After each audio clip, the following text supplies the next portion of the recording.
停！易欢，谁让你坐下的？刘嬷嬷，我的脚破皮了，我走不动了。那你也先向本嬷嬷请示啊，怎么能擅自休息呢？刚才我都说了，这是违反宫规。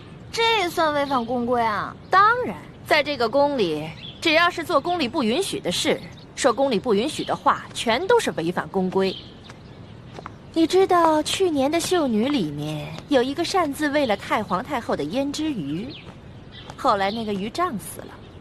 知道这个宫女怎么样了吗？怎么样了？哎呀，她可是被活活饿死了呀！饿死了？这么残酷的处罚？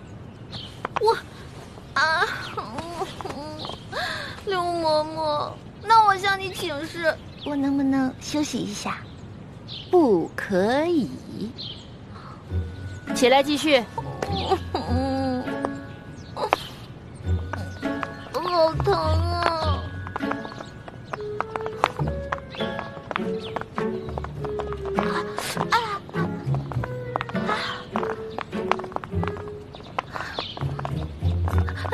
刘嬷嬷，怎么了？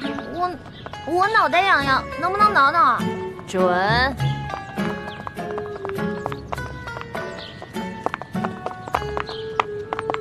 刘嬷嬷，说。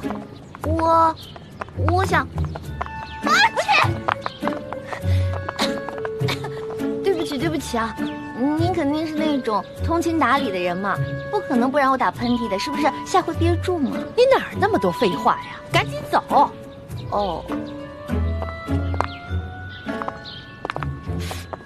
嬷嬷，你又怎么了？就这么一会儿，你举3次手了？不是您说的吗？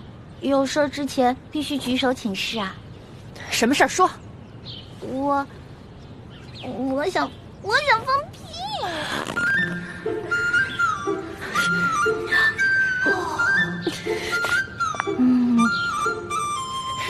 嘿，你个小丫头，我算弄明白了，你这是存心跟我抬杠呢吧？没有，完全没有跟您抬杠，我这不是憋不住了吗？少跟我抬杠，你那点心思以为我不清楚吗？来人呐，把他给我拖下去，杖责20。等一下。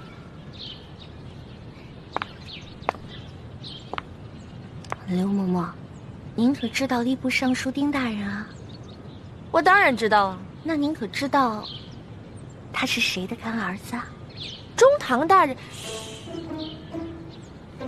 你的，哎呀，响鼓不用重锤吧？有些话不必说得太透吧？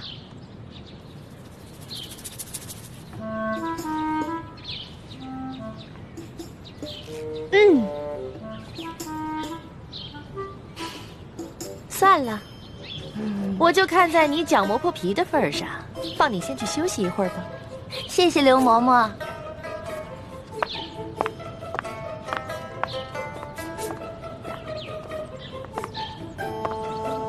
继续练呐。